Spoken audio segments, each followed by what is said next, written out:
Welcome to all to NuSummit's ThoughtHive, which is our leadership platform for insightful sessions.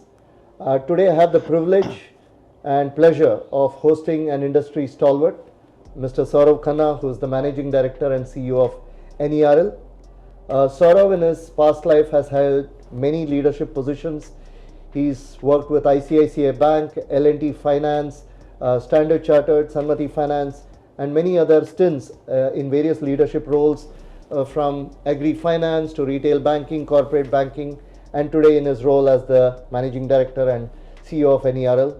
Saurabh, thanks a lot for firstly taking out time and being with us for this great session. It's a pleasure to have you. No, it's totally my pleasure, Ganesh. Thanks for calling, and I hope it would be a very interactive session that we'll have. Thank you so much.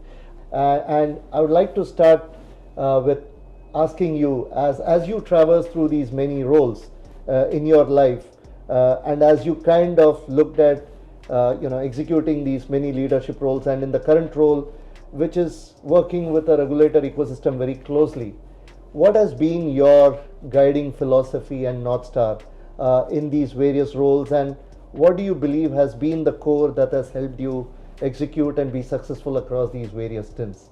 Would love to get your perspective on that. So, Ganesh, I think the transition to an extent helped because all the sectors that you spoke about that I worked was all regulatory to that extent. Sure. But here, your interaction with the regulator is much more in the current role as compared to the earlier roles, because they were the compliance department who were typically taking care of all those things. Here, in the current role, you have to directly interact with those people. Coming on the various philosophical guidelines that has been there in all these journey, I would say the prime thing would have been the trust that we have always looked from, even from the banking perspective and from the repository perspective, because wherever there is a paper trail or wherever there is a documentation which is happening and the other people are taking whatever advantage of that particular document, they are trusting you to that extent. Absolutely. So that is very important to an extent.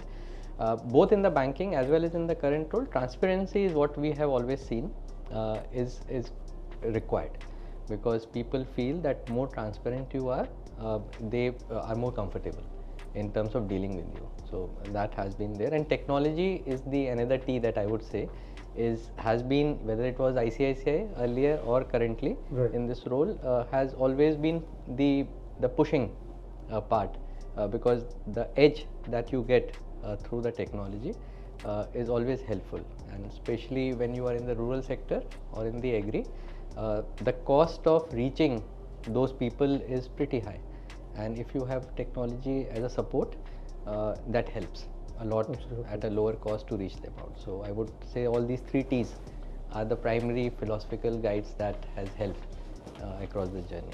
No, absolutely. And I gathered that you have just breached the threshold of more than 12,000 crore pledges on NWRs, and that's a huge milestone.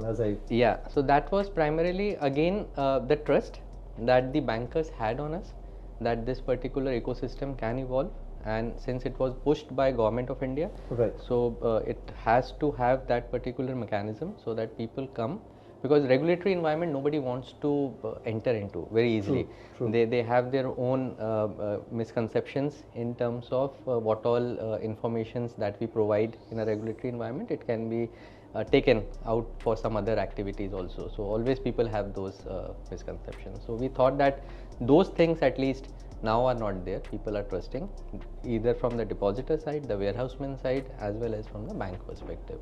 And collectively all these stakeholders have now brought this 12,000 crore mark for us.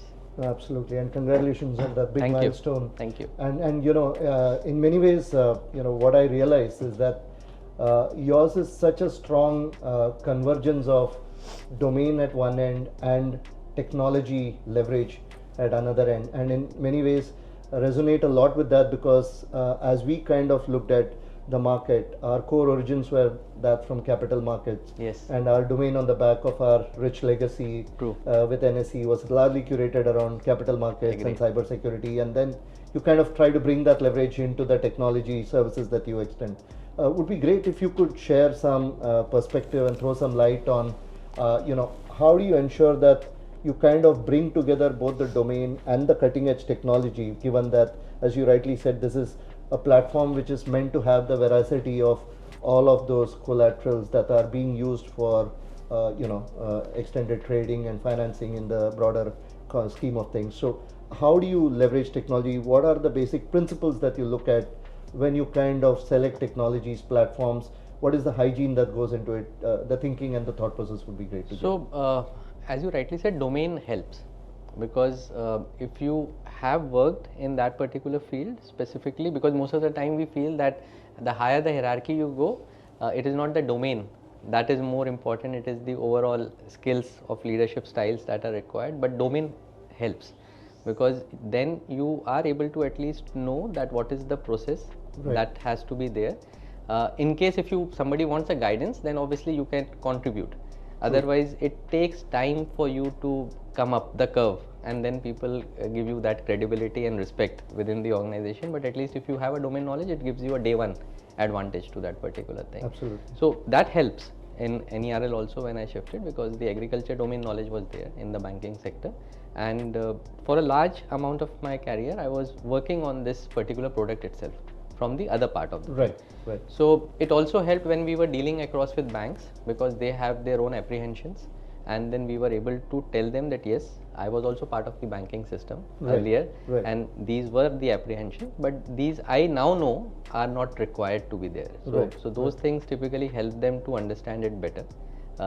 Technology, when it comes with the domain, obviously helps you again, because then a lot of experimentation doesn't go, because the vision is clear that what you actually want to do through and where do you want to reach in that particular segment. So if the technology partners that you are choosing, and as I told you that the cost is pretty high and the margins are wafer thin, both for the every stakeholder which is there in this particular chain as such, it helps if more and more people are using the best of the technologies, so that they can reduce their cost and increase the efficiency.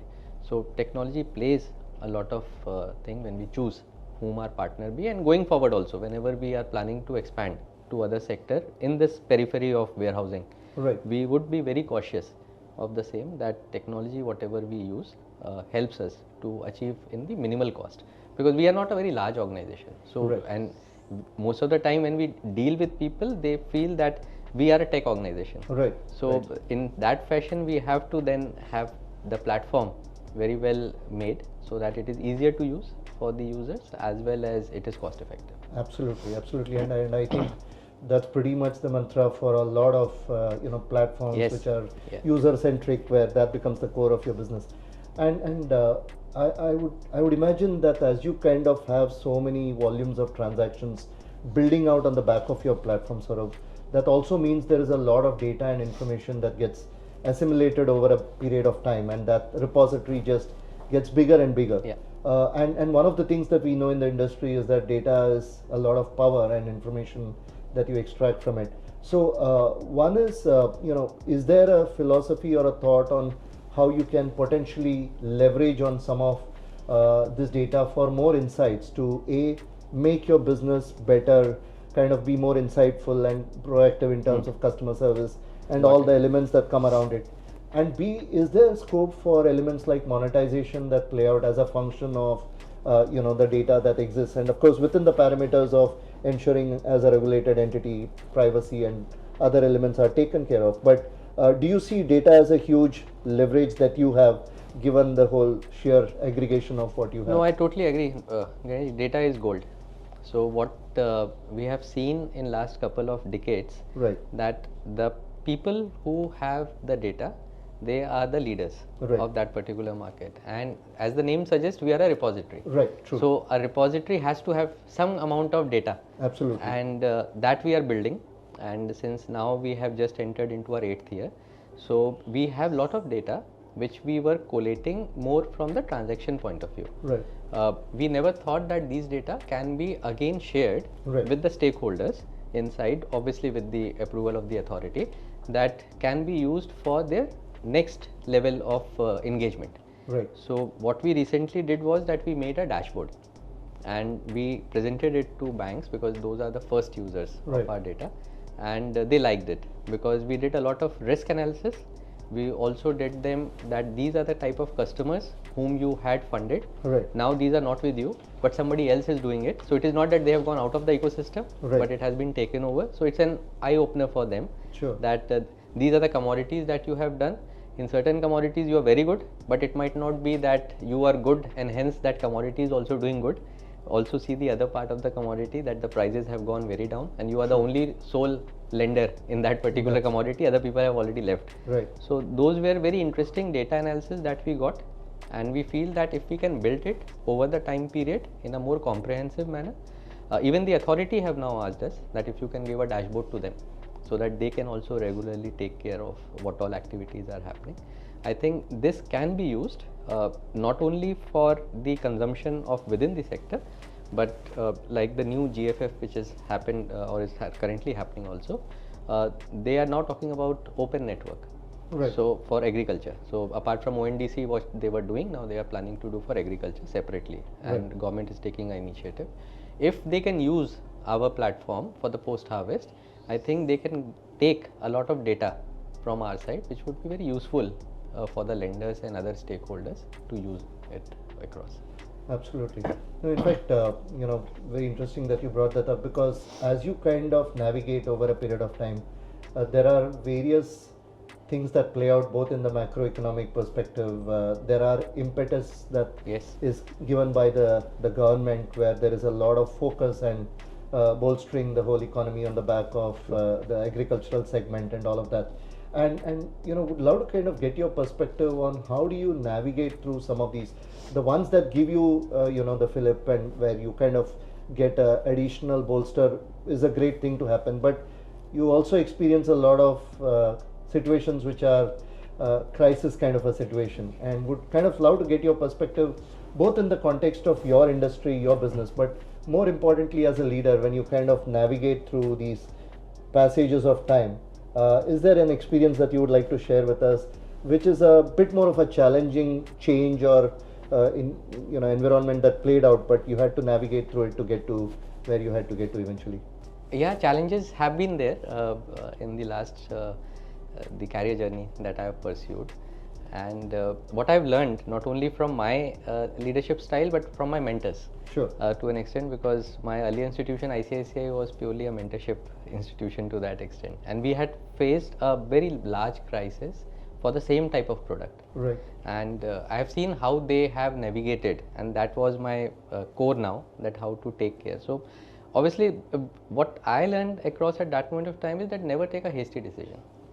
Just calm down at that and see from just a backbencher as to how the situation is unfolding to that extent, and whatever limited information that you have, try to take the best advantage of it. Your decision might not be right, but it has to be smart decision. Absolutely. And you should also just keep in mind that whether it has any kind of repercussions on the other to an extent. If it's a reversible decision, best.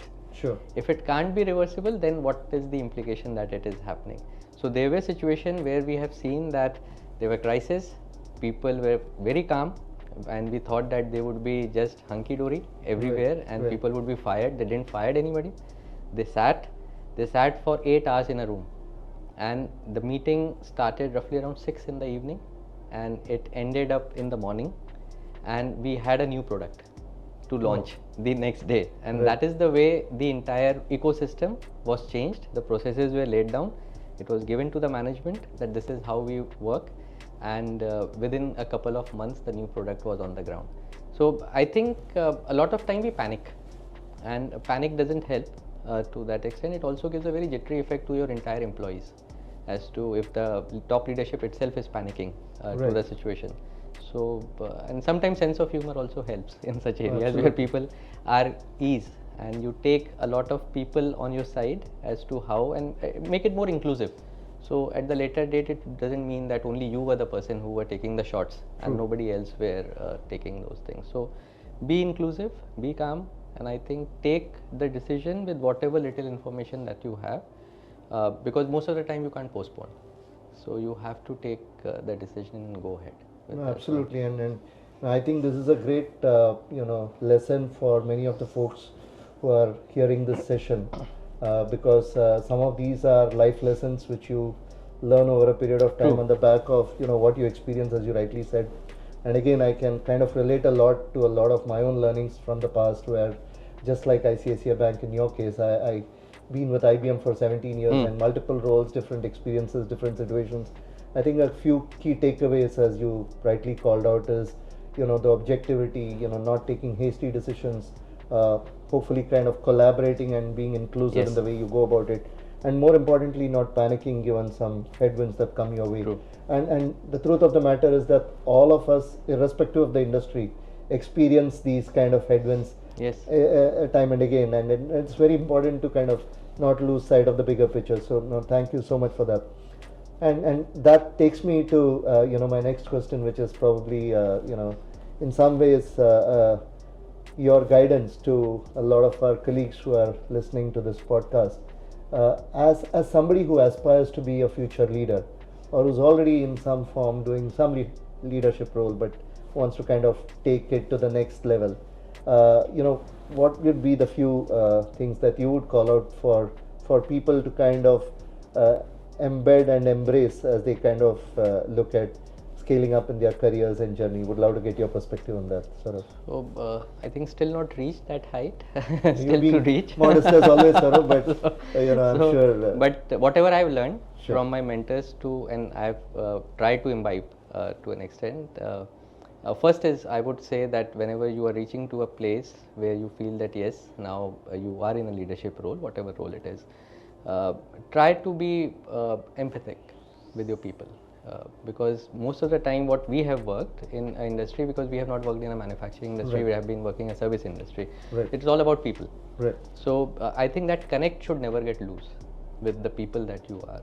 Do skip level meetings, because then you get the pulse Sure. that what's happening at the ground level. Because you're, I don't say that you don't trust your one downer, but obviously the little one which are there at the Yes. ground level, they never come to those things. So what recently we started in our organization is Coffee with CEO. Right. So we call all the youngsters once in a month. It can be in a group or one-to-one, and they can freely speak what they want to or what they want to contribute, or if they have any new ideas. Right. So because they don't have any inhibitions that their bosses are there listening or not listening, they True. can speak directly to it. And this is a smaller organization, you can always do it. What I also feel is that the decisioning that whenever you are taking across, it is always better that you have a lot of backing of data, because it always gives you a very informed decision that you take. So sometimes it happens that you don't have all the data at once, but that is only in crisis situation. Otherwise, most of the time, if you want to take decisions, go through the details, because the devil is in the detail only. So True. go to the details, see it, and then take a decision. And try to be humble, because most of the people, it's basically on the relationship that you get business. Absolutely. Because they don't care much about your designation and all. So, True. and if you have a relationship wherever you go, that relationship counts, because it doesn't mean whom organization that you are representing to. So I Absolutely. think those things take care. Otherwise, the skill sets are already there. That is why you are there. True. So True. No, these absolutely. are the things that if you take along with you, it will go a long way. Completely. Thank you so much, Saurabh. I think in many ways, like you rightly said, I think these are some of the things that you always need to keep at the back of your mind, irrespective of the roles, the situations that you are finding yourselves in.